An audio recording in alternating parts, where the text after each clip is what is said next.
Terima kasih telah datang ke kanal Kutukan Nusantara. Di kanal ini selalu ada kisah-kisah mistis, menyeramkan, dan penuh ketegangan. Sebagian besar cerita biasanya memiliki awal dan akhir yang jelas. Namun dunia gaib tidak selalu seperti itu. Kadang-kadang, sesuatu yang hanya melintas sebentar dalam hidup kita justru meninggalkan bekas yang tidak pernah hilang.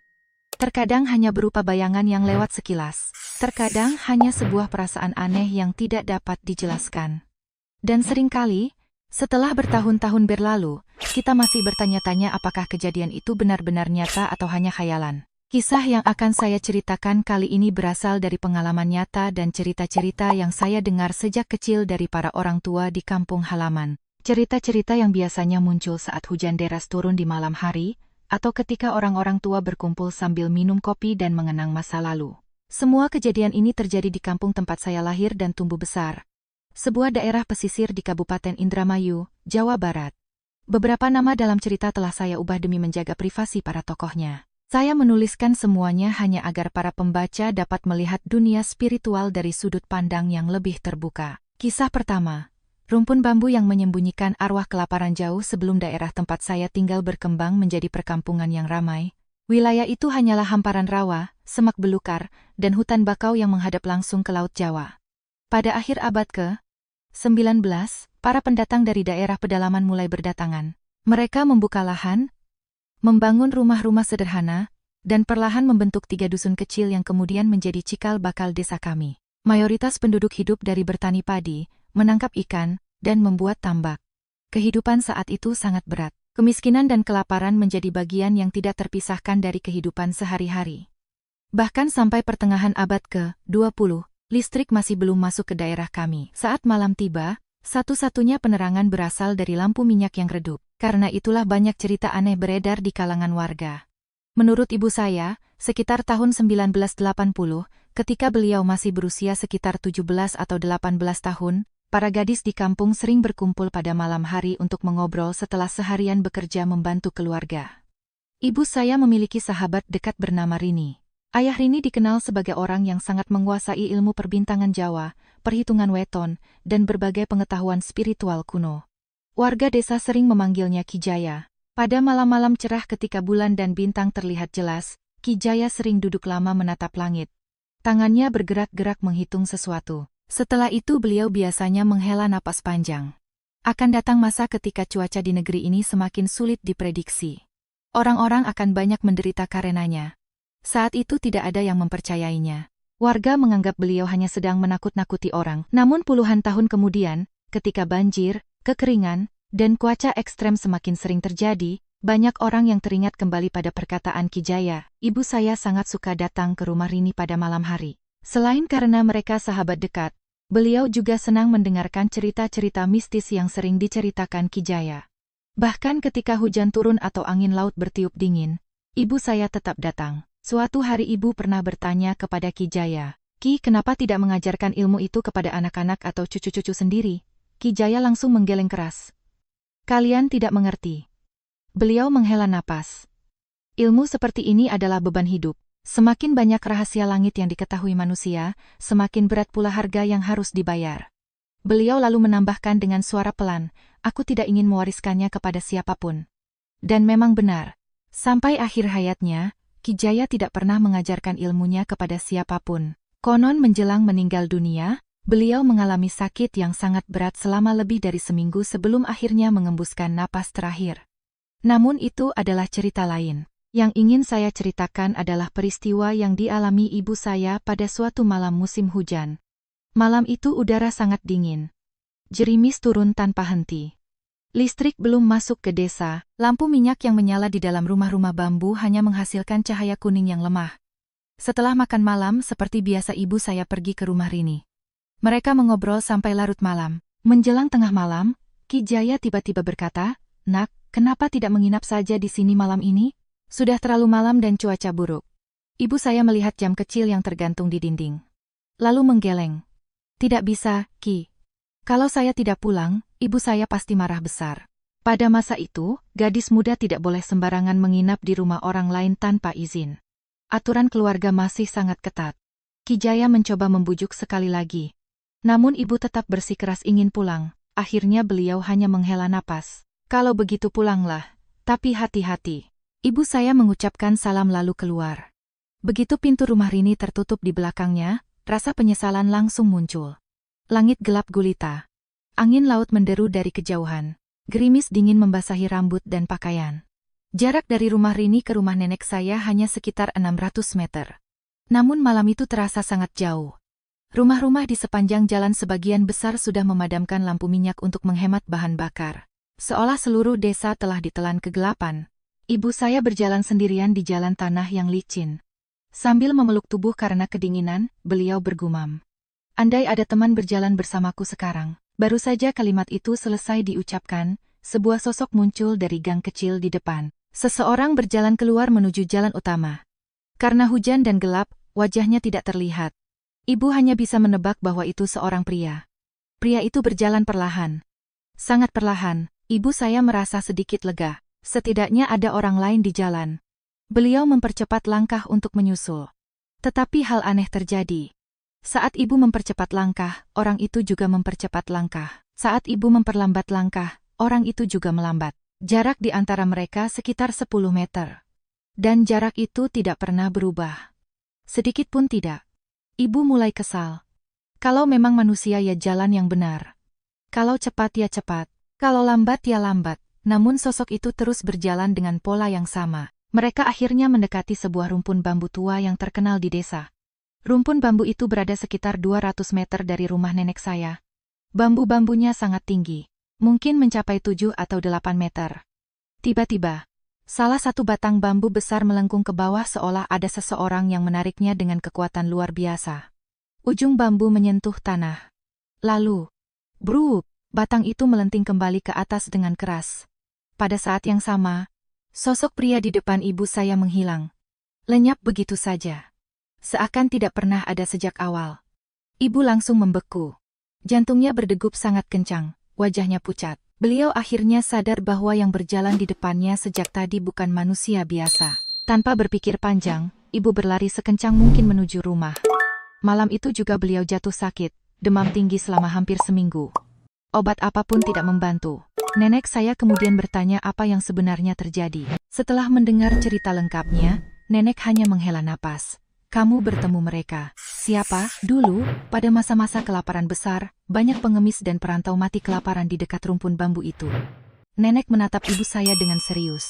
Mungkin arwah-arwah lapar itu melihat kamu cocok dengan mereka, lalu muncul untuk mengganggumu. Setelah mengatakan itu, nenek pergi ke suatu tempat selama beberapa jam. Ibu tidak pernah tahu kemana, namun anehnya, pada sore hari setelah nenek kembali, demam ibu mulai turun. Dan beberapa hari kemudian beliau sembuh total. Sejak saat itu, setiap kali cuaca buruk atau malam mulai larut, ibu saya tidak pernah lagi melewati rumpun bambu tersebut. Bahkan hingga hari ini, tahun 1995, ayah saya berasal dari daerah Purwakarta, Jawa Barat. Ketika masih menjadi anggota TNI dan bertugas di wilayah pesisir Indramayu, beliau berkenalan dengan ibu saya melalui perjodohan keluarga. Setelah menikah, ayah memutuskan menetap di kampung ibu hingga sekarang. Setahun kemudian, tepatnya tahun 1996, saya lahir. Orang-orang tua di keluarga sering menceritakan bahwa hanya beberapa jam setelah saya lahir di puskesmas kecamatan, ibu sudah harus membawa saya pulang ke rumah nenek karena badai besar dari laut mulai datang. Hujan deras dan angin kencang membuat semua orang khawatir. Masa kecil saya seperti kebanyakan anak kampung pada zaman itu. Di satu RT saja ada lebih dari 20 anak dengan usia yang tidak jauh berbeda. Kami bermain bersama setiap hari. Kadang bermain kelereng. Kadang bermain petak umpet. Kadang diam-diam membeli petasan ilegal untuk diledakkan di sawah. Kadang kabur dari rumah saat jam tidur siang untuk mandi di sungai atau saluran irigasi. Tidak terhitung berapa kali kami dipukul orang tua karena ketahuan. Tapi anak-anak memang begitu. Semakin dilarang, semakin penasaran. Memasuki tahun 2000 hingga 2001, kehidupan kampung mulai membaik. Orang-orang sudah tidak lagi kesulitan mencari makan. Namun kami tetap tumbuh sebagai anak-anak kampung yang kurus, hitam karena terbakar matahari, dan selalu mencari hiburan dengan cara-cara yang kadang sangat bodoh. Kami sering mencuri jambu milik tetangga, mengambil mangga muda lalu mencocolnya dengan garam, menangkap belalang untuk dibakar, atau mencari apapun yang bisa dijadikan permainan. Tetapi ada satu tempat yang selalu menjadi bahan pembicaraan. Sebuah pohon beringin tua yang berdiri di perbatasan antara dua kampung. Orang dewasa selalu mengingatkan kami. Jangan main dekat pohon itu. Saya sendiri tidak tahu sejak kapan pohon beringin tersebut ada. Menurut para sesepuh, usianya sudah lebih dari 200 tahun. Pohon itu sudah ada sejak para leluhur pertama membuka kawasan pesisir tersebut. Batangnya sangat besar. Mungkin perlu 10 orang dewasa bergandengan tangan untuk memeluknya. Akarnya menjulur kemana-mana seperti ular raksasa. Dahannya membentuk payung raksasa yang menaungi hampir seluruh area di sekitarnya. Dulu, tepat di samping pohon itu berdiri sebuah pendopo kecil yang digunakan untuk menyimpan pusaka desa dan tempat warga mengadakan ritual adat. Namun pada masa tertentu, bangunan itu dibongkar karena dianggap tidak sesuai dengan kebijakan saat itu. Tanah di sekitarnya kemudian perlahan diambil warga untuk memperluas pekarangan. Sejak itulah cerita-cerita aneh mulai bermunculan. Banyak warga yang pulang dari mencari ikan malam, mengaku melihat sekawanan anak babi berkeliaran di bawah pohon beringin. Anehnya, tidak pernah ada yang berhasil menangkapnya. Salah satu kisah paling terkenal dialami oleh seorang warga bernama Pak Beni. Suatu malam beliau pulang dari mencari ikan di tambak. Ember plastiknya penuh dengan hasil tangkapan. Bulan bersinar terang. Ketika melewati pohon beringin, Pak Beni tiba-tiba melihat sesuatu. Di bawah pohon terdapat sekitar 6 atau 7 anak babi. Tubuh mereka gemuk dan sehat, mereka sibuk mengendus tanah dan daun-daun kering. Pak Beni langsung tergoda. Dalam pikirannya hanya ada satu hal, kalau berhasil menangkap satu saja, ia bisa memeliharanya atau menjualnya. Beliau meletakkan ember ikan di tanah. Lalu berjalan perlahan, semakin dekat. Semakin dekat, hanya tinggal beberapa langkah lagi. Namun tepat ketika hendak menerkam, seluruh anak babi itu berlari masuk ke semak-semak dan menghilang. Pak Beni berdiri terpaku. Merasa kesal sekaligus heran. Tetapi beberapa detik kemudian rasa kesal itu berubah menjadi sesuatu yang jauh lebih buruk. Tengkuknya terasa dingin. Seolah ada seseorang yang sedang menatapnya dari belakang. Angin dingin berembus. Bulu kuduknya langsung berdiri. Dengan susah payah beliau menoleh ke belakang. Tidak ada siapa-siapa. Jalanan kosong.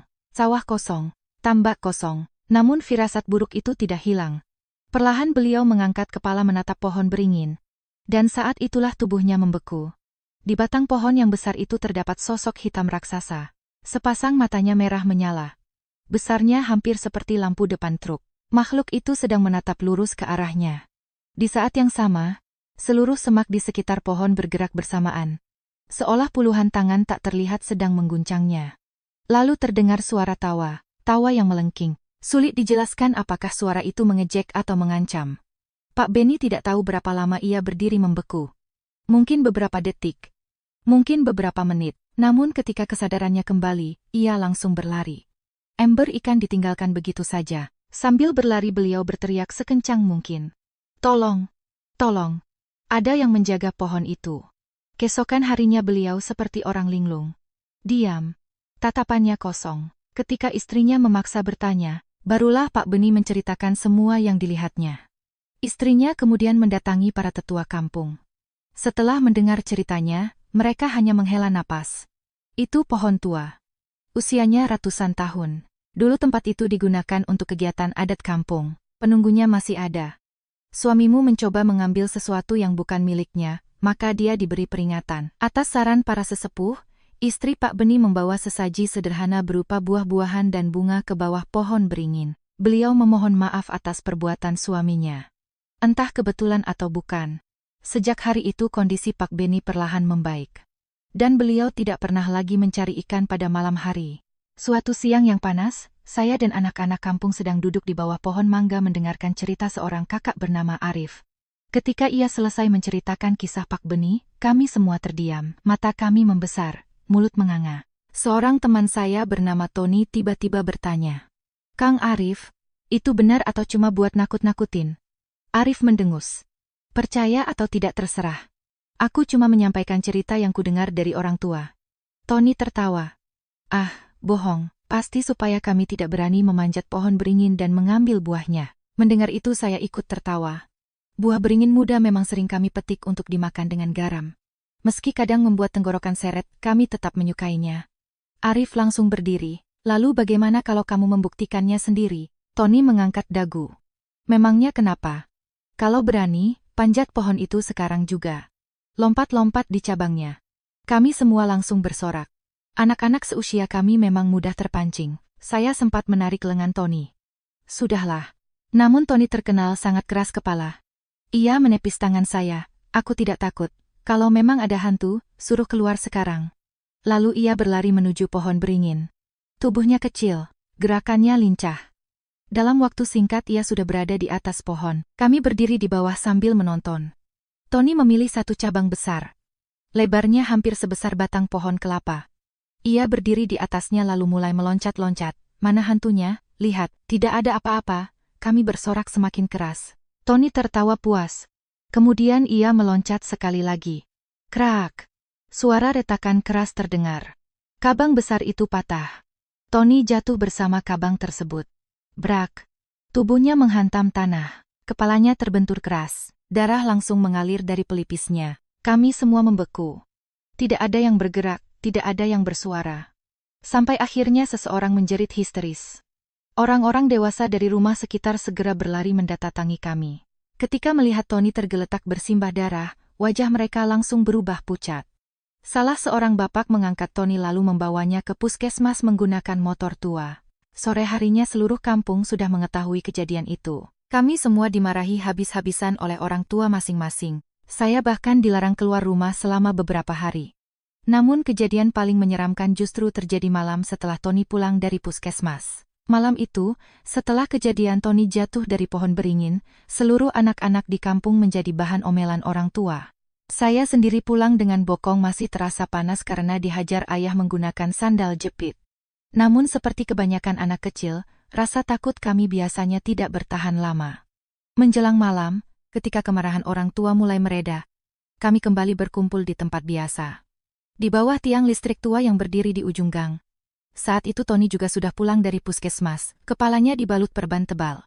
Sebagian rambutnya dicukur karena luka jahitan. Begitu melihat kami berkumpul, ia langsung menghampiri. Tidak ada seorang pun yang mengejeknya. Kami justru merasa kasihan. Arif yang kemarin menantangnya hanya duduk diam sambil mengisap es lilin. Setelah beberapa saat, Tony tiba-tiba berkata pelan. Kalian tahu kenapa cabang itu patah? Kami saling berpandangan. Saya menjawab lebih dulu. Ya karena sudah tua dan lapuk.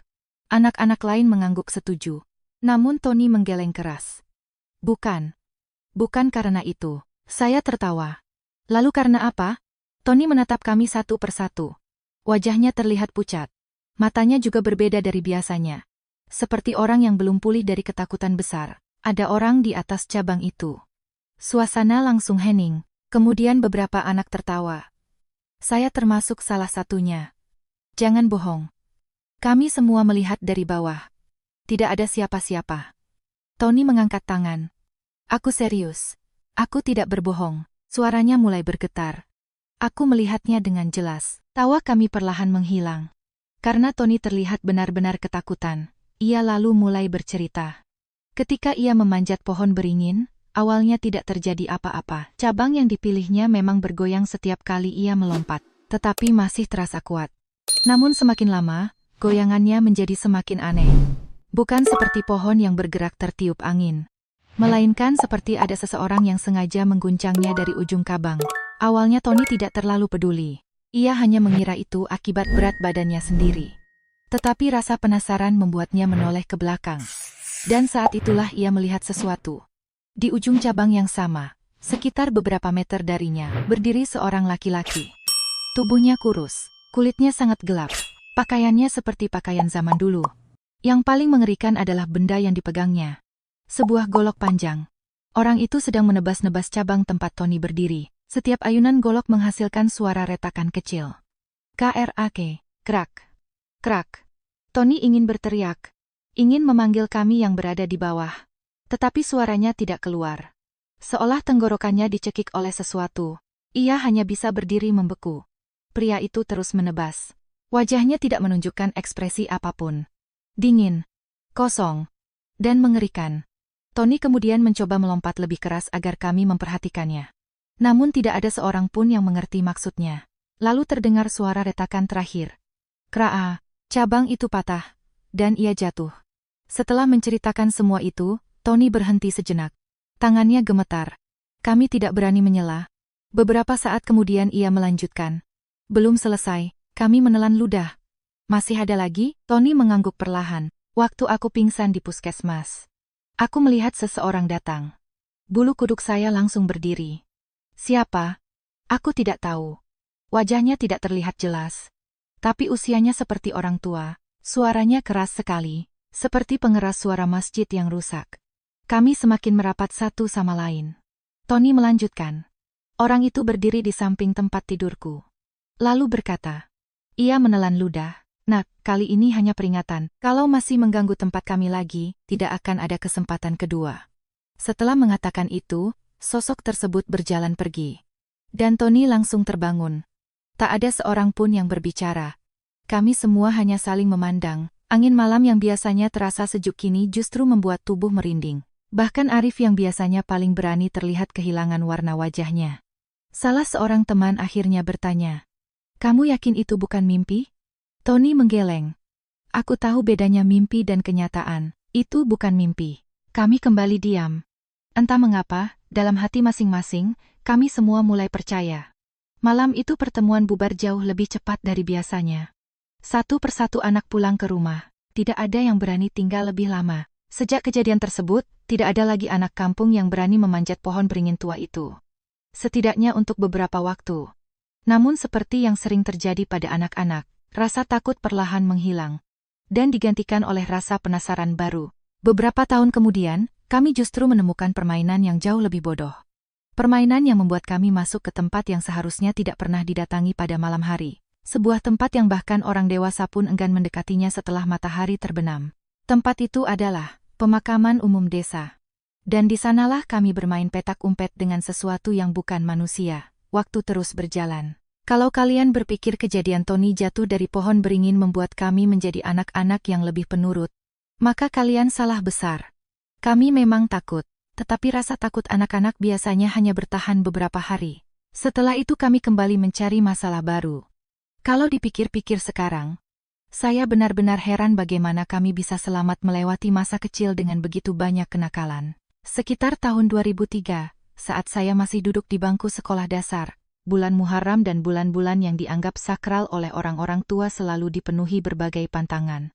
Orang tua kami menjadi jauh lebih ketat. Mereka melarang kami keluar malam, melarang kami bermain terlalu jauh, dan terutama melarang kami pergi ke pemakaman. Tentu saja, larangan itu justru membuat kami semakin penasaran. Suatu malam menjelang akhir pekan, kami kembali berkumpul di bawah tiang listrik tua, yang menjadi markas tidak resmi anak-anak kampung. Setelah mengobrol cukup lama, salah satu teman mengusulkan bermain petak umpet. Awalnya semua setuju. Namun kemudian Tony tiba-tiba berkata, kalau cuma petak umpet biasa mah bosan.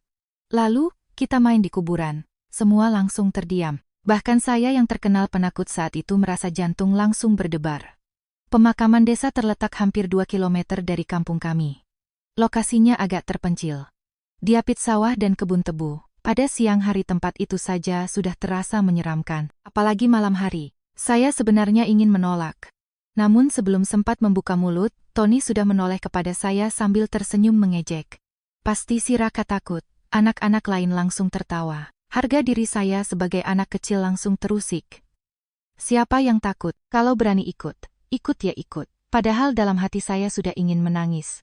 Sekitar setengah jam kemudian, kami berjalan beriringan menuju pemakaman. Semakin dekat ke lokasi, semakin sedikit suara yang terdengar. Suara jangkrik, suara katak, dan hembusan angin malam. Hanya itu. Bulan sedang separuh.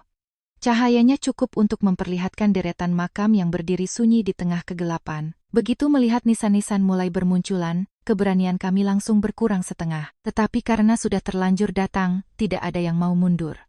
Kami melakukan untuk menentukan siapa yang menjadi pencari. Yang kalah adalah Beni. Wajahnya langsung kusut. Kenapa harus aku? Tony tertawa. Karena memang nasibmu. Beni menggerutu sambil berjalan menuju sebuah cungkup kecil yang biasa digunakan orang berziarah. Ia menempelkan wajah ke tiang dan mulai menghitung. 5, 10, 15, 20. Kami semua langsung berhamburan mencari tempat persembunyian. Karena takut, saya mengikuti Tony. Kami berdua berlari ke belakang sebuah makam keluarga yang cukup besar. Makam itu terbuat dari semen putih dan memiliki tembok pendek di sekelilingnya. Tempat yang cukup baik untuk bersembunyi. Kami duduk merapat sambil mengintip. Dari kejauhan terlihat Beni mulai berjalan mencari kami. Kadang ia menoleh ke kanan, kadang ke kiri, kadang terkejut sendiri ketika semak-semak bergerak tertiup angin. Melihat tingkahnya, kami hampir tertawa. Beberapa menit kemudian Beni berjalan semakin jauh ke bagian dalam pemakaman. Saya dan Tony saling berpandangan. Kemudian keluar dari tempat persembunyian. Kami berlari menuju titik awal permainan. Begitu sampai, kami langsung berteriak. "Beni, kami sampai duluan." Beni kalah. Tidak ada jawaban. Kami menunggu beberapa saat. Tetap tidak ada jawaban. Saya pikir Beni masih sibuk mencari pemain lain. Karena itu kami duduk di dekat cungkup sambil mengobrol. Saat itulah Tony tiba-tiba berkata, yang tadi sembunyi sama kita mana?" Saya mengernyit. "Maksudmu siapa?" "Itu. Anak yang tadi ikut di belakang kita." Darah saya langsung terasa dingin. "Anak apa?" Tony terlihat bingung. "Tadi waktu kita sembunyi. Kan ada satu anak lagi di sampingku." Saya langsung menatapnya. Perlahan. "Ton, kita cuma berdua." Senyum di wajah Tony menghilang. "Apa? Kita cuma berdua. Tidak ada orang lain." Tony tertawa gugup. "Jangan bercanda." Saya menggeleng. "Sungguh. Tadi hanya aku dan kamu." Wajah Tony perlahan berubah pucat. Lalu dengan suara pelan ia berkata, "Tapi aku merasakan seseorang menyentuh bahuku. Tangannya dingin sekali. Dingin seperti es. Sampai beberapa kali aku merinding." Saya tidak menjawab. Karena saya sudah tahu kemungkinan siapa anak yang dimaksud Tony. Dan saya tidak ingin mengatakannya. Waktu berlalu. Satu persatu anak kembali ke titik awal. Namun ada satu masalah. Beni tidak kembali. Awalnya kami mengira ia sedang mengerjai kami. Tetapi setelah menunggu lebih dari 30 menit, kami mulai panik. Kami memanggil namanya berkali-kali. Tidak ada jawaban. Tony mulai terlihat khawatir. Jangan-jangan dia kenapa-kenapa. Saya teringat sesuatu. Tadi saya melihat Beni berjalan menuju bagian pemakaman yang baru. Area tempat jenazah yang belum lama dimakamkan. Di sana rumput tumbuh sangat lebat. Kalau ada ular, sangat mudah seseorang tergigit. Kami akhirnya sepakat mencari Beni bersama-sama. Meski takut, tidak ada pilihan lain. Kami berjalan memasuki bagian terdalam pemakaman. Semakin jauh masuk, suasana semakin mencekam. Rumput tinggi bergoyang tertiup angin.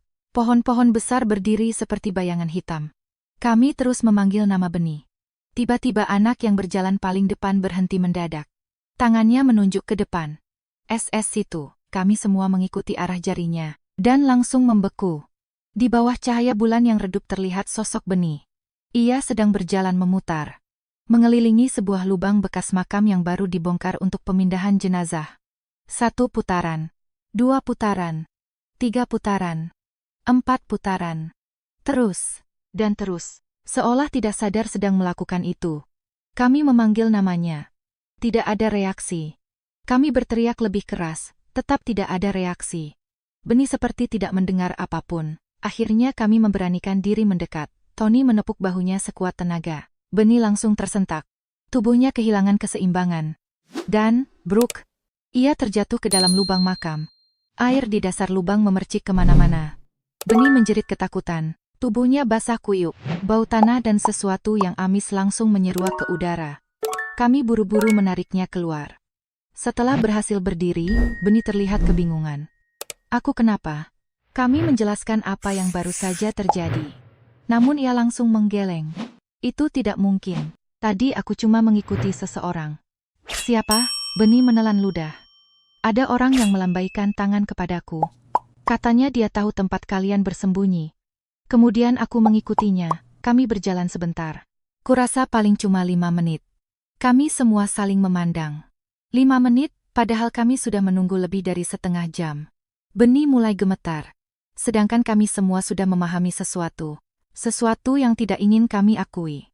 Tanpa ada yang memberi komando, seluruh anak langsung mempercepat langkah keluar dari pemakaman. Awalnya berjalan cepat. Kemudian setengah berlari. Lalu benar-benar berlari. Tidak ada yang berani menoleh ke belakang. Tidak seorang pun, karena dalam hati kami semua memiliki ketakutan yang sama. Bagaimana jika sosok yang mengajak Beni berjalan tadi Masih mengikuti kami sampai sekarang? Setelah kejadian di pemakaman malam itu, kami semua pulang dalam keadaan ketakutan. Tidak ada yang berbicara selama perjalanan. Biasanya anak-anak seusia, kami akan saling mengejek atau menertawakan teman yang penakut. Tetapi malam itu berbeda. Wajah semua orang terlihat pucat. Bahkan Tony yang biasanya paling berani hanya berjalan sambil menundukkan kepala. Sesampainya di rumah, saya langsung masuk kamar dan menarik selimut sampai menutupi wajah. Namun tidur malam itu sama sekali tidak nyenyak. Bayangan benih yang terus berjalan mengelilingi lubang makam berulang kali muncul di kepala saya. Begitu pula cerita tentang anak tak dikenal yang katanya ikut bersembunyi bersama kami. Selama beberapa hari berikutnya, tidak ada seorang pun yang membahas kejadian itu. Seolah kami semua membuat kesepakatan diam-diam untuk melupakannya. Namun suatu sore, ketika kami kembali berkumpul di lapangan kecil dekat mushala, seorang kakek bernama Pak Surya menghampiri. Pak Surya adalah salah satu orang tertua di kampung. Usianya saat itu mungkin sudah lebih dari 70 tahun. Beliau dikenal sebagai orang yang sering menjaga makam desa dan ikut membantu setiap ada pemakaman. Setelah mendengar cerita dari orang tua kami, beliau hanya menggeleng pelan. Kalian ini memang cari masalah. Kami tertunduk. Pak Surya duduk di bangku bambu lalu berkata, kalian tahu tidak kenapa dulu orang tua melarang anak-anak bermain di pemakaman? Tony menjawab, karena ada hantu. Pak Surya tertawa kecil. Bukan hanya karena itu. Beliau kemudian menunjuk ke arah pemakaman yang terlihat samar di kejauhan. Di sana ada cungkup tua yang sekarang sudah hampir roboh. Zaman dulu tempat itu sering digunakan orang-orang untuk berteduh saat ziarah. Tetapi ada sesuatu yang tinggal di sana. Mendengar itu kami langsung memperhatikan dengan serius. Menurut Pak Surya, sekitar tahun 1970-an ada seorang penjaga makam yang sering bermalam di area pemakaman. Suatu malam, saat hujan deras turun tanpa henti, pria itu memutuskan tidur di dalam cungkup tua. Menjelang tengah malam, ia terbangun karena mendengar suara langkah kaki. Tok, tok, tok. Langkah itu berjalan mengelilingi bangunan. Awalnya ia mengira ada pencuri. Karena itu ia mengintip melalui celah dinding. Namun yang dilihat membuat darahnya membeku. Di luar tidak ada manusia. Yang berjalan mengelilingi cungkup adalah sesosok perempuan tua berpakaian putih kusam. Rambutnya panjang hingga menyentuh tanah. Kakinya tidak terlihat. Tubuhnya melayang beberapa sentimeter di atas permukaan tanah. Perempuan itu terus berjalan memutari cungkup. 1 putaran. 2 putaran. 3 putaran. Tanpa henti, penjaga makam tersebut ketakutan setengah mati. Ia hanya bisa membaca doa sampai menjelang subuh. Ketika azan pertama terdengar dari kampung, sosok itu menghilang. Sejak saat itu tidak ada lagi yang berani menginap di pemakaman. Setelah mendengar cerita tersebut, kami kembali saling berpandangan. Sebagian merasa takut, sebagian lagi justru semakin penasaran. Dan sayangnya, rasa penasaran itulah yang sering membawa kami ke masalah berikutnya. Beberapa minggu kemudian datang musim kemarau. Air sungai yang membela desa mulai surut. Sungai itu cukup lebar dan memiliki sebuah jembatan beton tua yang menghubungkan kampung kami dengan area persawahan di seberang. Pada siang hari, tempat itu menjadi lokasi favorit anak-anak untuk memancing. Namun pada malam hari, suasananya berubah total. Gelap, sunyi, dan terasa tidak nyaman. Orang-orang tua memiliki satu larangan yang sangat terkenal. Jangan pernah berhenti di tengah jembatan setelah pukul 12 malam. Tidak ada yang menjelaskan alasannya secara rinci. Mereka hanya berkata, kalau mendengar seseorang memanggil dari bawah jembatan, jangan dijawab. Tentu saja kami kembali menganggapnya hanya cerita untuk menakut-nakuti anak-anak. Suatu malam, kakak sepupu saya bernama Denny pulang dari rumah temannya. Saat itu mungkin sekitar pukul 1 dini hari. Ia mengendarai sepeda motor melewati jembatan tersebut. Ketika berada tepat di tengah jembatan, motornya tiba-tiba mati. Mesin yang sebelumnya normal langsung berhenti. Denny mencoba menyalakannya kembali. Gagal. Ia mencoba sekali lagi. Tetap gagal. Saat itulah ia mendengar suara aneh. Suara seseorang menangis. Pelan. Seperti anak kecil. Denny mengangkat kepala. Tidak ada siapa-siapa di atas jembatan. Suara itu kembali terdengar. Kali ini lebih jelas. Ternyata berasal dari bawah jembatan. Denny mulai merasa tidak nyaman. Namun rasa penasaran mengalahkan ketakutannya. Ia melangkah mendekati pagar pembatas, lalu melihat ke bawah. Awalnya tidak ada apa-apa. Hanya sungai yang mengalir pelan. Kemudian, ia melihat sesuatu bergerak. Seseorang sedang berdiri di tengah sungai. Air mencapai dada sosok tersebut. Padahal bagian sungai itu cukup dalam. Tidak mungkin ada orang berdiri di sana. Denny memicingkan mata. Sosok itu perlahan mengangkat wajah. Dan saat itulah ia sadar ada sesuatu yang salah. Tubuh makhluk itu menyerupai manusia. Tetapi kedua matanya kosong, hitam pekat, mulutnya terbuka sangat lebar. Lebih lebar daripada manusia normal. Lalu makhluk itu berkata dengan suara serak, "Tolong. Kakiku hilang." Denny langsung membeku. Makhluk itu kembali berbicara. "Kakiku hilang. Tolong carikan." Baru saat itulah Denny menyadari sesuatu yang mengerikan. Tubuh bagian bawah sosok tersebut memang tidak ada. Mulai dari pinggang ke bawah hanya berupa bayangan gelap yang menyatu dengan air sungai. Makhluk itu perlahan mengangkat kedua tangannya dan mulai bergerak mendekat. Padahal air sungai tidak menunjukkan riak sedikit pun. Seolah benda itu melayang di atas permukaan air.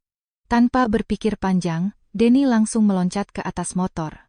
Ia menekan tombol starter berulang kali. Mesin tetap mati. Suara tangisan dari bawah semakin keras. "Tolong. Kakiku. Tolong." Denny hampir panik. Tubuhnya gemetar hebat, lalu secara refleks ia membaca ayat-ayat yang masih diingatnya. Beberapa detik kemudian motor tiba-tiba menyala. Brumem, tanpa menoleh sedikit pun ke belakang, ia langsung memacu kendaraan secepat mungkin menuju kampung. Sesampainya di rumah, wajahnya sudah putih seperti mayat. Ia demam selama 2 hari, dan setelah menceritakan kejadian itu kepada para tetua desa, mereka hanya saling berpandangan. Salah seorang sesepuh kemudian berkata pelan, "Mungkin dia bertemu penghuni sungai. Mungkin juga korban kecelakaan lama yang belum tenang. Tetapi apapun itu, untung dia tidak menjawab panggilannya." Sejak malam tersebut, cerita tentang sosok pencari kaki di bawah jembatan semakin terkenal. Tidak sedikit warga yang mengaku mendengar suara tangisan serupa ketika melewati area itu larut malam. Sebagian percaya, sebagian tidak. Namun hampir semua orang memiliki kebiasaan yang sama. Jika harus melewati jembatan setelah tengah malam, mereka akan mempercepat kendaraan dan tidak pernah berhenti di tengah jalan. Karena tidak ada yang tahu siapa yang sedang menunggu di bawah sana. Setelah kejadian di jembatan sungai, kami sempat menjadi lebih berhati-hati. Setidaknya selama beberapa minggu. Namun seperti biasa, rasa takut perlahan memudar. Kehidupan kembali berjalan normal. Kami pergi sekolah pada pagi hari. Bermain sepak bola di lapangan berdebu pada sore hari, dan berkumpul di bawah lampu jalan setiap malam. Saat itulah muncul permainan baru yang sedang populer di kalangan anak-anak dan remaja kampung. Entah dari mana asalnya, ada yang bilang dibawa oleh siswa SMP dari kota kecamatan. Ada yang bilang berasal dari cerita yang beredar dari mulut ke mulut. Permainan itu disebut memanggil teman tak terlihat. Aturannya sederhana, terlalu sederhana, dan justru karena itulah banyak anak yang berani mencobanya. Konon, jika dilakukan dengan benar, seseorang dapat mengundang teman dari dunia lain untuk datang bermain. Mendengar cerita itu sekarang tentu terdengar konyol. Tetapi bagi anak-anak kampung pada masa itu, hal seperti itu justru sangat menarik. Suatu malam, Tony datang dengan wajah penuh semangat. "Aku tahu permainan baru." Saya langsung merasa tidak enak. Biasanya setiap kali Tony mengatakan kalimat seperti itu, pasti ada masalah yang mengikuti. Apalagi sekarang, Tony tersenyum. "Kita panggil arwah." Saya hampir tersedak minuman. "Sudah gila kamu?" Anak-anak lain justru terlihat tertarik. Tony lalu menjelaskan aturan permainan. "Kami harus pergi ke sebuah rumah kosong yang sudah lama tidak dihuni. Kemudian duduk melingkar. Lampu harus dipadamkan. Setelah itu setiap orang harus menyebutkan satu nama. Nama siapa saja. Boleh nama teman, boleh nama keluarga, boleh nama orang yang tidak dikenal. Lalu semua peserta harus memanggil nama tersebut bersama-sama. Jika berhasil, konon seseorang akan datang menjawab. Rumah kosong yang dipilih berada di pinggir kampung. Rumah kayu tua milik keluarga yang sudah lama pindah ke Bandung. Bangunannya masih berdiri. Tetapi kondisinya memprihatinkan. Atapnya bocor. Jendelanya banyak yang rusak. Rumput liar tumbuh di mana-mana. Pada siang hari saja tempat itu sudah terasa menyeramkan. Malam itu ada 7 anak yang ikut. Termasuk saya. Sampai sekarang saya masih tidak mengerti, mengapa saya tidak langsung pulang ketika mendengar rencana tersebut. Mungkin karena takut diet pengecut, atau mungkin karena rasa penasaran yang lebih besar daripada akal sehat. Kami masuk ke rumah kosong sekitar pukul 9 malam. Udara di dalam terasa lembab. Bau kayu lapuk memenuhi ruangan. Tony menyalakan lilin kecil. Cahaya kuning redup menari-nari di dinding. Bayangan kami terlihat panjang dan aneh. Permainan dimulai. Satu persatu anak menyebut nama secara acak. Ada yang menyebut nama guru. Ada yang menyebut nama artis. Ada yang menyebut nama teman sekolah. Lalu kami bersama-sama memanggil nama tersebut. Tidak terjadi apa-apa. Semua mulai tertawa. Saya mulai berpikir permainan ini memang omong kosong. Namun kemudian giliran seorang teman bernama Fajar. Fajar terkenal pendiam. Ia jarang bercanda. Jarang pula ikut usil. Ketika diminta menyebut nama, ia diam cukup lama. Kemudian berkata pelan, "Saya mau menyebut nama kakek saya." Kami langsung berhenti tertawa. Karena kakek Fajar baru meninggal sekitar 2 bulan sebelumnya. Tony sempat berkata, "Jangan yang begitu." Namun Fajar tetap mengulang nama kakeknya. Lalu sesuai aturan, kami semua ikut memanggil nama tersebut. Sekali, 2 kali, 3 kali, 4 kali, 5 kali. Ruangan tetap sunyi, tidak ada yang terjadi. Kemudian terdengar suara, tok. Suara itu datang dari lantai atas. Kami langsung saling memandang. Rumah itu memang memiliki loteng kayu kecil, tetapi sudah lama tidak digunakan. Tok, tok, tok, suara langkah kaki. Pelan, berjalan di atas kepala kami. Tidak seorang pun berbicara, lilin di tengah lingkaran tiba-tiba bergoyang, padahal tidak ada angin. Tok, tok, tok, langkah itu semakin dekat. Saya merasakan tengkuk mulai dingin. Jantung berdebar begitu keras sampai telinga berdenging. Lalu, semua suara berhenti. Mendadak, sunyi total. Bahkan suara jangkrik dari luar pun seakan menghilang. Detik berikutnya terdengar suara dari arah tangga. Krik. Seperti seseorang sedang menuruni anak tangga tua. 1 langkah. 2 langkah. 3 langkah. 4 langkah.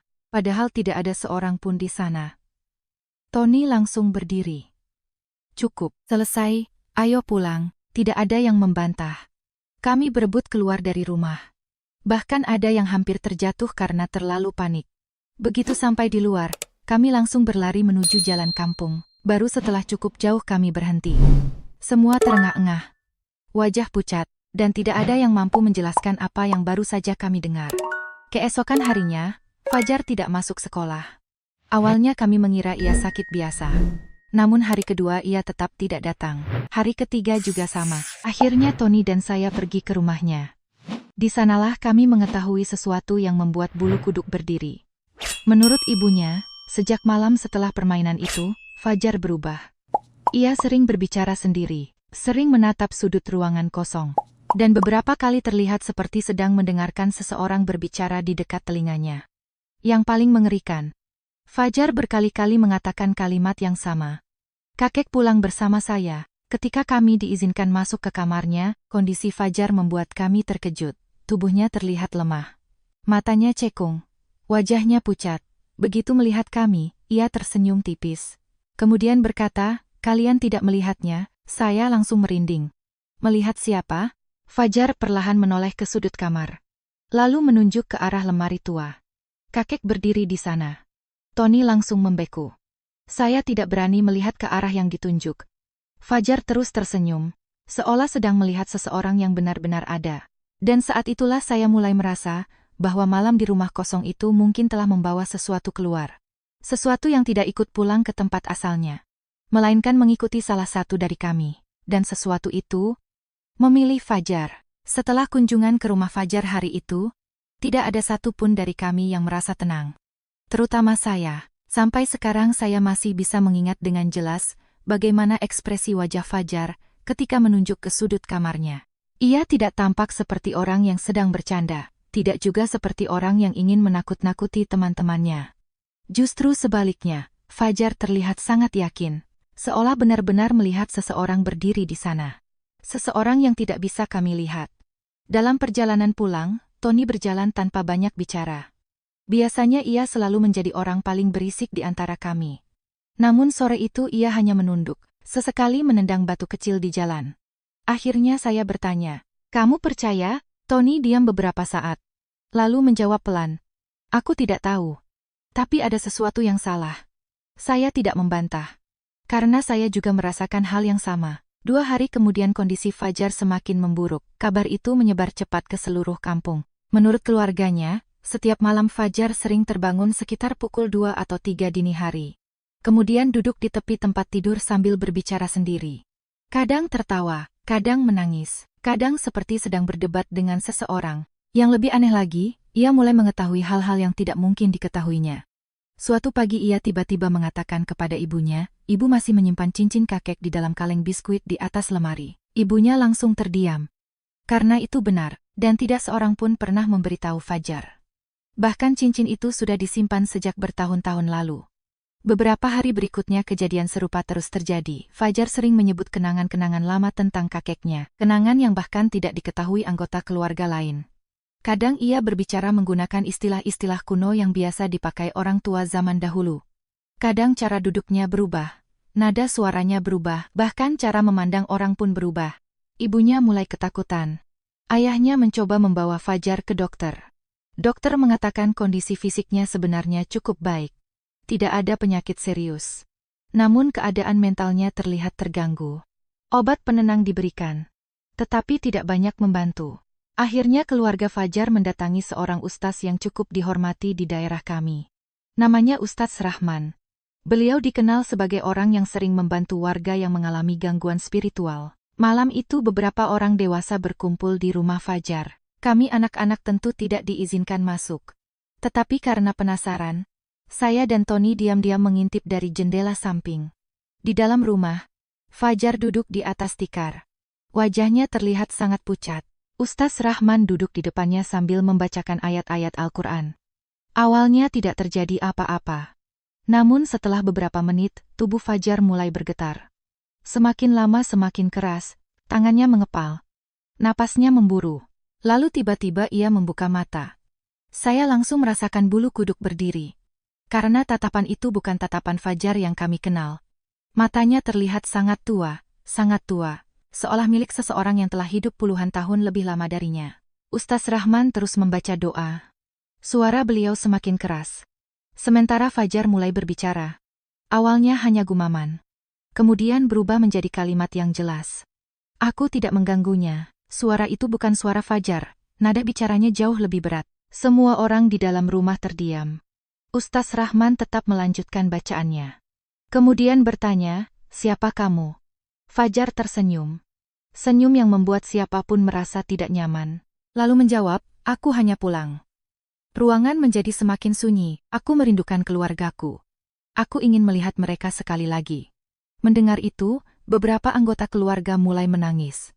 Karena suara tersebut terdengar sangat mirip dengan suara almarhum kakek Fajar. Namun Ustaz Rahman tidak terpengaruh. Beliau terus membaca doa, dan meminta apapun yang berada di dalam tubuh Fajar untuk pergi. Saat itulah sesuatu yang aneh terjadi. Lampu rumah berkedip, sekali, 2 kali, 3 kali, kemudian mati total. Seluruh rumah langsung gelap. Jeritan terdengar dari dalam. Kami yang mengintip dari luar hampir lari ketakutan. Beberapa detik kemudian lampu kembali menyala. Dan Fajar sudah tergeletak di lantai. Tidak sadarkan diri. Semua orang mengira ritual itu berhasil. Awalnya memang terlihat seperti itu. Keesokan harinya kondisi Fajar membaik. Ia kembali berbicara normal. Bahkan mulai bisa tersenyum. Keluarganya merasa lega. Kami juga ikut lega, namun ketenangan itu hanya bertahan selama 3 hari. Pada malam keempat, sesuatu kembali terjadi. Sekitar pukul 2 dini hari, seluruh anggota keluarga Fajar terbangun oleh suara langkah kaki di dalam rumah. Tok, tok, tok, tok. Suara itu berjalan perlahan dari ruang depan menuju kamar Fajar. Ayahnya segera keluar untuk memeriksa. Tetapi tidak menemukan siapa-siapa. Namun saat membuka pintu kamar anaknya, beliau langsung membeku. Fajar sedang duduk di atas tempat tidur. Membelakangi pintu, menatap sudut ruangan yang sama, sudut yang dulu pernah ia tunjuk kepada saya dan Tony. Kemudian, tanpa menoleh sedikit pun, Fajar berkata pelan, dia kembali. Sejak malam itu, gangguan menjadi lebih buruk. Bukan hanya Fajar yang melihat bayangan di sudut kamar. Ibunya mulai mendengar suara orang berjalan pada malam hari. Adiknya mengaku melihat seorang lelaki tua berdiri di halaman saat menjelang maghrib. Bahkan tetangga sebelah rumah pernah melihat sosok samar duduk di teras ketika hujan turun. Ketakutan mulai menyelimuti keluarga itu. Dan untuk pertama kalinya, para tetua kampung mulai percaya bahwa apa yang mengikuti Fajar bukan sekadar gangguan biasa. Ada sesuatu yang belum selesai. Sesuatu yang terbangun ketika nama almarhum dipanggil di rumah kosong malam itu. Sesuatu yang sekarang menolak pergi. Dan yang paling mengerikan, gangguan tersebut ternyata bukan hanya mengincar Fajar, melainkan mulai mencari orang lain yang ikut bermain malam itu. Termasuk saya. Setelah malam ketika Fajar kembali melihat sosok itu di sudut kamarnya, suasana kampung perlahan berubah. Bukan karena semua orang mengetahui apa yang terjadi. Sebagian besar warga bahkan tidak tahu detailnya. Namun keluarga Fajar mulai hidup dalam ketakutan. Dan tanpa kami sadari, sesuatu yang muncul dari permainan bodoh di rumah kosong itu ternyata belum selesai. Justru baru dimulai. Sekitar seminggu setelah gangguan kembali muncul, saya mulai mengalami kejadian-kejadian aneh. Awalnya hanya mimpi buruk. Hampir setiap malam saya bermimpi berada di rumah kosong yang sama. Dalam mimpi itu saya selalu berjalan sendirian. Lorong-lorong rumah terasa lebih panjang dan lebih sempit daripada kenyataan. Di ujung lorong selalu ada seseorang berdiri membelakangi saya. Seorang lelaki tua. Tubuhnya kurus. Bahunya sedikit membungkuk. Saya tidak pernah bisa melihat wajahnya, karena setiap kali saya mencoba mendekat, mimpi itu langsung berakhir. Saya terbangun dengan tubuh basah oleh keringat. Jantung berdebar sangat kencang. Dan rasa takut yang sulit dijelaskan. Awalnya saya menganggap semua itu hanya akibat terlalu banyak memikirkan kejadian Fajar. Namun pada malam ketiga, sesuatu yang berbeda terjadi. Saya terbangun sekitar pukul 2 dini hari. Rumah sangat sunyi. Ayah dan ibu sudah tidur. Suara jangkrik terdengar samar dari luar. Saya mencoba memejamkan mata kembali. Lalu terdengar suara. Tok, saya membuka mata. Tok, kali ini lebih jelas. Suara itu berasal dari bawah tempat tidur. Tubuh saya langsung menegang. Saya menahan napas. Berusaha meyakinkan diri bahwa itu mungkin tikus. Atau kayu yang memuai karena udara malam. Tok tok tok. Suara ketukan itu terdengar 3 kali berturut-turut. Pelan. Tetapi jelas. Seolah ada seseorang yang sedang mengetuk bagian bawah ranjang dengan jarinya.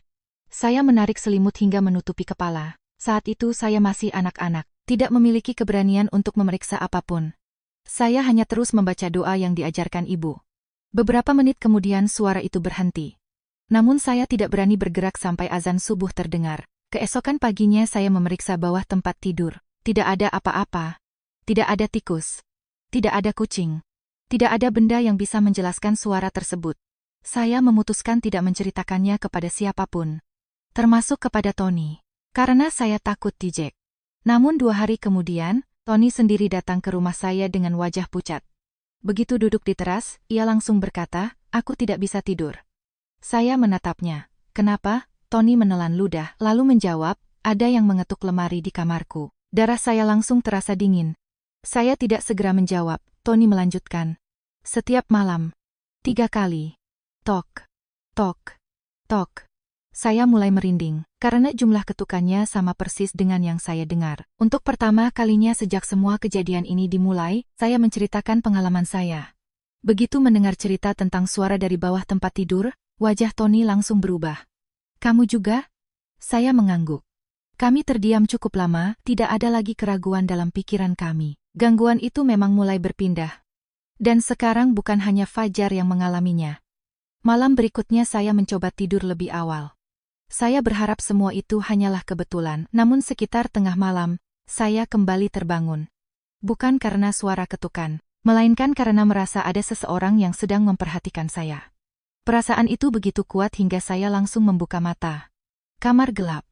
Hanya sedikit cahaya bulan masuk melalui jendela. Awalnya tidak ada apa-apa. Kemudian saya melihat sesuatu di sudut ruangan. Sebuah bayangan. Tinggi. Diam. Tidak bergerak. Saya tidak bisa melihat wajahnya. Tetapi saya tahu ada sesuatu yang berdiri di sana. Menghadap ke arah tempat tidur saya. Saya memejamkan mata sekuat mungkin. Berpura-pura tidur. Tubuh saya gemetar hebat. Entah berapa lama saya berada dalam posisi itu. Mungkin beberapa menit. Mungkin 1 jam.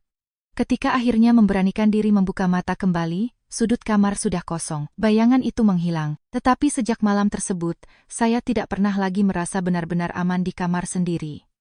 Keesokan harinya saya bertemu Tony. Sebelum saya sempat berbicara, ia langsung bertanya, "Kamu melihat seseorang?"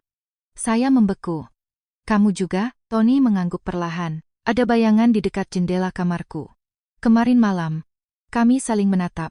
Dan untuk pertama kalinya, saya melihat ketakutan nyata di wajah anak yang selama ini paling berani di antara kami. Beberapa hari kemudian kondisi Fajar kembali memburuk. Lebih buruk daripada sebelumnya. Ia mulai mengalami demam tinggi tanpa sebab yang jelas. Tubuhnya semakin kurus. Lingkar hitam muncul di bawah matanya. Kadang-kadang ia berbicara dengan suara yang bukan miliknya. Dan yang paling mengerikan, ia mulai menyebut nama-nama kami. Satu persatu. Nama semua anak yang ikut bermain di rumah kosong malam itu. Termasuk nama saya. Termasuk nama Tony. Ketika ibunya bertanya mengapa ia menyebut nama-nama tersebut, Fajar hanya menjawab dengan suara pelan, karena dia sedang memilih. Siapa yang memilih? Tanya ibunya. Fajar perlahan mengangkat kepala, lalu tersenyum. Senyum yang sama seperti malam ritual pertama. Senyum yang tidak pernah ingin saya lihat lagi. Kemudian ia berkata, yang datang bersama kami malam itu. Setelah mengatakan itu, Fajar pingsan. Dan sejak hari tersebut, para tetua kampung akhirnya memutuskan sesuatu yang belum pernah mereka lakukan sebelumnya. Mereka akan mengadakan ritual pembersihan besar-besaran di rumah kosong tempat permainan itu dilakukan. Karena mereka mulai percaya bahwa apapun yang telah dipanggil malam itu bukanlah arwah kakek Fajar, melainkan sesuatu yang menyamar sebagai dirinya, sesuatu yang kini sedang mencari korban berikutnya. Kabar tentang kondisi Fajar yang semakin memburuk akhirnya menyebar ke seluruh kampung. Awalnya hanya keluarga dekat yang mengetahui. Namun setelah beberapa tetua desa mulai ikut campur, cerita itu perlahan menjadi bahan pembicaraan warga. Sebagian orang percaya Fajar mengalami gangguan gaib, sebagian lagi menganggapnya hanya sakit karena terlalu banyak ketakutan. Tetapi bagi kami yang ikut berada di rumah kosong malam itu, tidak ada lagi keraguan. Sesuatu memang telah terjadi. Dan sesuatu itu belum selesai. Rumah kosong tempat permainan berlangsung berdiri di ujung kampung, dekat area kebun singkong dan sawah yang luas. Pemiliknya sudah lama pindah ke Bandung. Hampir 10 tahun rumah itu tidak dihuni. Orang-orang hanya sesekali melewatinya pada siang hari. Tidak ada yang pernah masuk. Apalagi pada malam hari, karena sejak lama sudah beredar cerita bahwa rumah tersebut tidak benar-benar kosong. Ada penghuni lain yang tinggal di sana. Penghuni yang tidak membayar sewa. 3 hari setelah Fajar pingsan, para tetua kampung berkumpul di rumah kepala dusun. Mereka memutuskan untuk melakukan pembersihan spiritual. Ustaz Rahman kembali dipanggil. Beberapa tokoh masyarakat juga ikut hadir. Malam pelaksanaan ritual ditentukan pada hari Jumat setelah salat Isya. Tidak ada warga biasa yang diperbolehkan ikut, terutama anak-anak. Tentu saja larangan itu membuat saya dan Tony semakin penasaran. Malam yang ditentukan akhirnya tiba. Sekitar pukul 8 malam, beberapa orang dewasa berangkat menuju rumah kosong. Mereka membawa lampu petromax, air doa, dan berbagai perlengkapan lainnya. Saya dan Tony diam-diam mengikuti dari kejauhan. Kami bersembunyi di balik semak-semak sekitar 50 meter dari rumah. Dari sana kami masih bisa melihat sebagian halaman depan. Lampu petromax membuat rumah tua itu terlihat semakin menyeramkan. Bayangan pohon-pohon bergerak di dinding kayu yang lapuk. Angin malam bertiup pelan. Namun entah mengapa suasananya terasa sangat menekan. Seolah udara di sekitar rumah lebih berat dibanding tempat lain. Ritual dimulai. Kami melihat beberapa orang masuk ke dalam. Suara bacaan doa terdengar samar keluar melalui jendela yang rusak. Awalnya tidak terjadi apa-apa. 15 menit berlalu. 30 menit berlalu. Semuanya terlihat normal. Saya bahkan mulai berpikir bahwa seluruh kejadian ini mungkin memang hanya kebetulan. Namun kemudian sesuatu berubah. Seekor anjing kampung yang sedang berkeliaran tiba-tiba berhenti di depan rumah. Anjing itu menatap ke arah bangunan tua tersebut. Tubuhnya menegang. Ekor yang semula bergoyang langsung masuk ke sela kaki. Lalu tanpa sebab jelas, anjing itu melolong panjang. Au. Suara lolongannya membuat bulu kuduk saya berdiri. Tidak lama kemudian, anjing itu berlari pergi seolah ketakutan. Beberapa menit setelah itu, suara bacaan doa dari dalam rumah tiba-tiba berhenti. Mendadak, suasana menjadi sangat sunyi, terlalu sunyi, bahkan suara serangga malam seolah menghilang. Saya dan Tony saling berpandangan. Perasaan tidak enak mulai muncul. Kemudian terdengar suara benturan keras dari dalam rumah. Brak, disusul suara lain. Bruk, seperti meja atau kursi yang jatuh. Beberapa orang langsung berlari keluar dari rumah. Wajah mereka terlihat tegang. Namun Ustaz Rahman dan 2 orang lainnya masih berada di dalam. Tidak lama kemudian, sesuatu yang tidak akan pernah saya lupakan terjadi. Melalui salah satu jendela yang pecah, saya melihat sosok seseorang berdiri di dalam rumah. Awalnya saya mengira itu salah satu orang dewasa yang ikut ritual.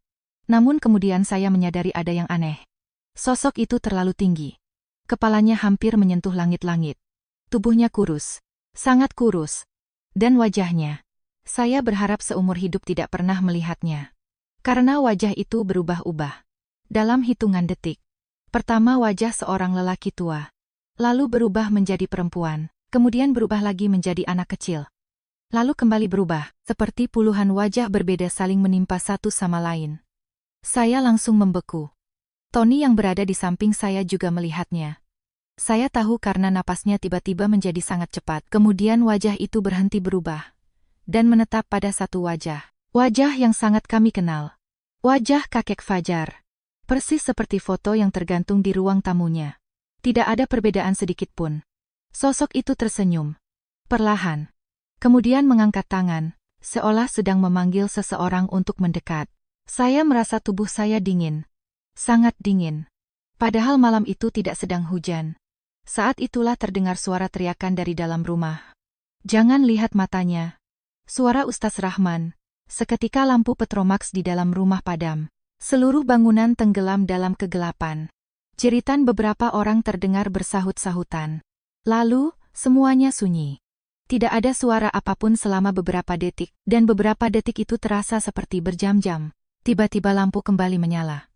Beberapa pria keluar sambil membantu Ustaz Rahman yang terlihat sangat lelah. Wajah beliau pucat. Bajunya basah oleh keringat. Ritual dihentikan malam itu juga. Tidak ada seorang pun yang mau menjelaskan apa yang sebenarnya terjadi. Mereka langsung pulang. Dan kami pun berlari kembali ke rumah masing-masing sebelum ketahuan.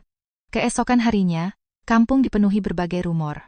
Ada yang mengatakan ritual berhasil, ada yang mengatakan gagal. Ada pula yang mengaku mendengar suara tangisan dari rumah kosong sampai menjelang subuh.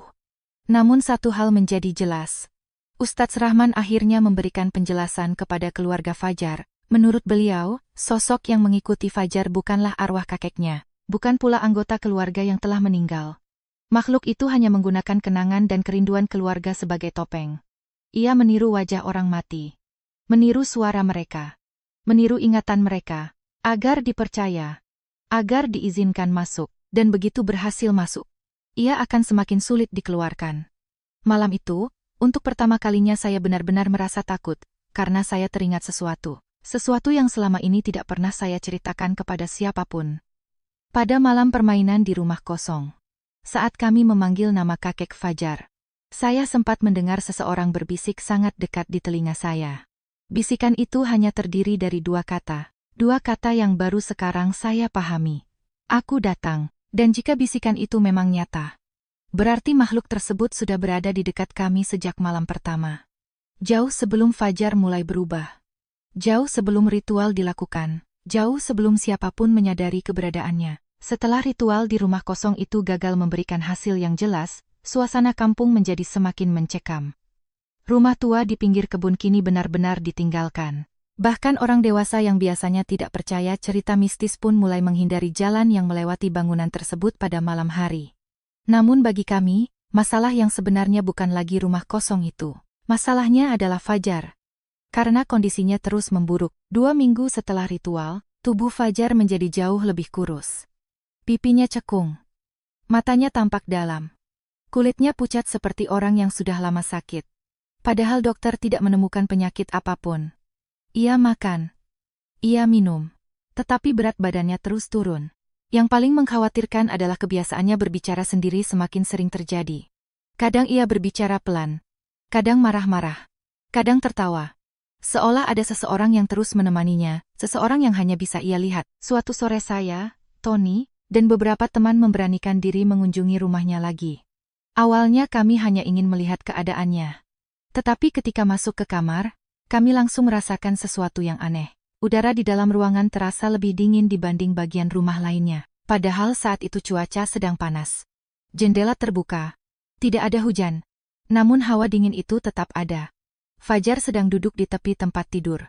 Menatap keluar jendela. Ketika melihat kami masuk, ia tersenyum. Tetapi senyum itu terasa asing. Sangat asing.